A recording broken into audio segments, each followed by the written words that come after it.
Hey everybody, it's Dr. Carmen Bryant, Overcoming Narcissists. It's from the car to the house chronicles. You guys ready? All right, let's do this. So I wanted to discuss, the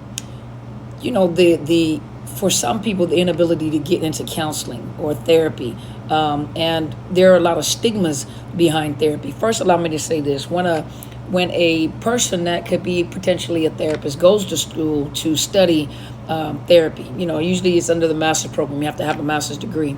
They're teaching you how to treat mental disorders. Now, there's not a lot of information that goes in depth about narcissist abuse because that is under the umbrella of domestic violence. And there are people, obviously, that when you have been or people are coming out of domestic violence, there are physiological and psychological traumas that have occurred. And so you have been affected, psychologically, PTSD, depression, anxiety, and physiologically, autoimmune disorders and problems in your body, they're all associated, and spiritual, so it's good to have if you are into the church, to have a good leader, a church leader that can help you in your recovery process, especially if it's spiritual abuse, or those of you that have other belief systems, but you are a whole person.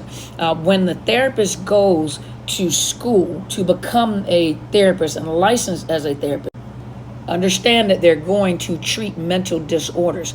Now, some of the stigmas that go along with therapy, and it's very important that you do self-care, especially coming out of these situations. But the some of the stigmas are, number one, the abusers could have been your parents, your grandparents, whoever, have made you grow up feeling that what goes on in my house stays in my house. If you have to go seek help on the outside instead of with your family, then you're crazy. Something is wrong with you. You shouldn't have to go to a therapist to tell our business. Some of them know that once you go into therapy and you start telling the business, number one, they lose control of you, and number two, there may be some things that are actually illegal because therapists are also mandated reporters. Number two, I think I'm on number two. A lot of clients within the black and brown communities that include our indigenous brothers and sisters, black communities, brown communities. A lot of times you have a hard time finding therapists that are culturally aware, that speak our language, that understands the culture. A lot of times, if you look at the percentages, the percentages of ethnic counselors is kind of low. Number three, trauma-informed therapists.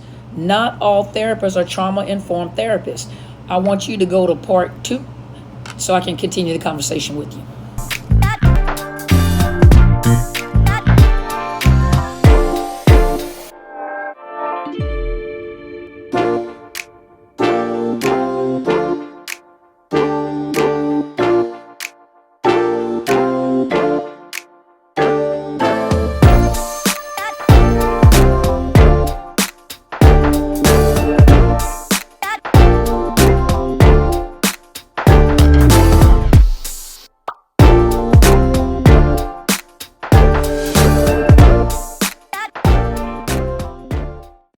Dr. Carmen Bryant, from the car to the house chronicles.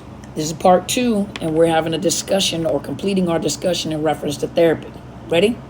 Okay, so where I left off on the last video, I was talking about some of the stigmas or some of the problems that people have with getting into therapy or going to therapy.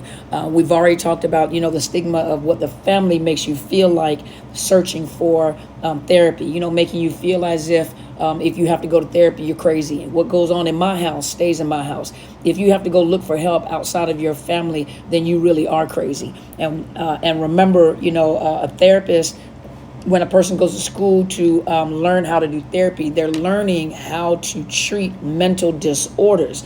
When you're talking about narcissist abuse recovery, that is a whole nother thing that you're learning on top of that, because now you're more focused on the victims.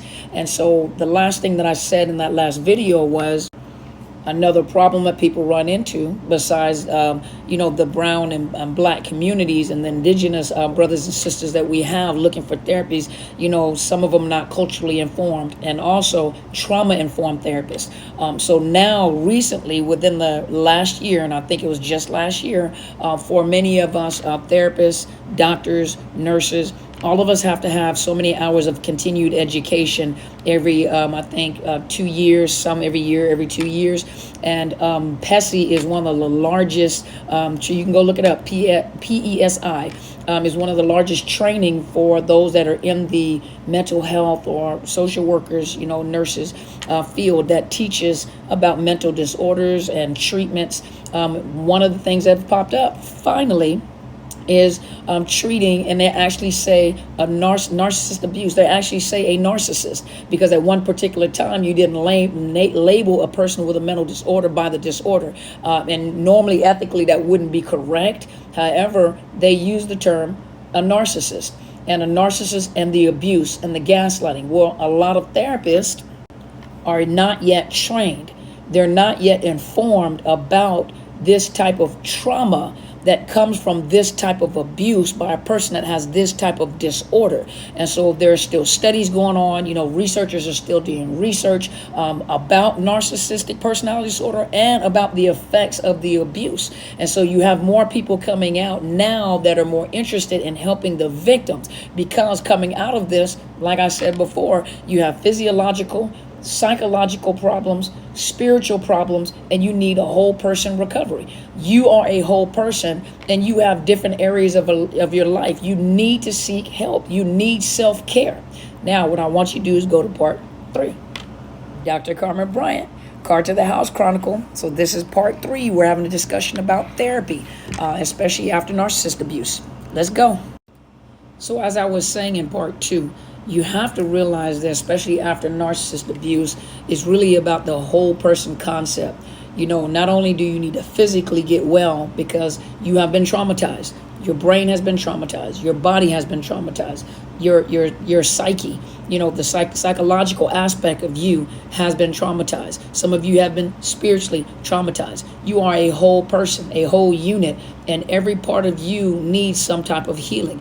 Therapy is very, very important, because mental health and physical health are connected. Physiologically and psychologically, you are connected.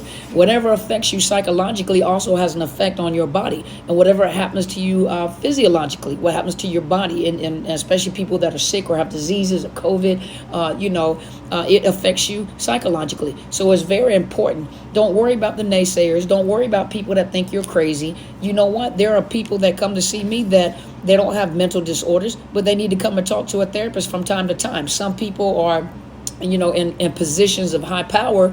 When I say high power, have positions of high power in their companies where there's so much pressure on them to meet a quota or, have certain things put out in a timeline that sometimes they just need to sit and talk. Sometimes they even sit and talk and just know that they just need to relax. And the same thing I say, you have to take care of yourself. What purpose does it serve for you to have this high stress job and you can't get it together? You're walking around in a brain fog and now you hate your job. Likewise with therapists, therapists have burnouts too, because they deal with traumatic situations and things that oftentimes you don't hear about on a daily basis. And so even as a therapist, we have to do self-care, and a therapist should have a therapist or a coach. I have a mentor, so if when I need to talk, I go talk, because some of the cases that I have are heartbreaking, and so what makes you think that you don't need help? You have to stop allowing people to make you feel crazy as if you're really crazy about going to get help, especially after narcissist abuse. Remember, one size does not fit all. If you're looking for a specific therapist, you can go to betterhelp.com/Dr. Carmen. And when you inquire, are you trauma informed? Do you understand narcissist abuse? Do you understand trauma? You can go to Psychology Today. You can look it up. You can ask questions. You don't have to just stay with one person. You can go and find someone else. Let them know, let me find someone that fits what I need done, what I need help with. And those of you that are seeking, to do this type of work, I encourage you, go get domestic violence advocate training, domestic violence training through the YWCA. Go to the sexual assault centers and get training. Hopefully this is helpful today. Get help, get therapy.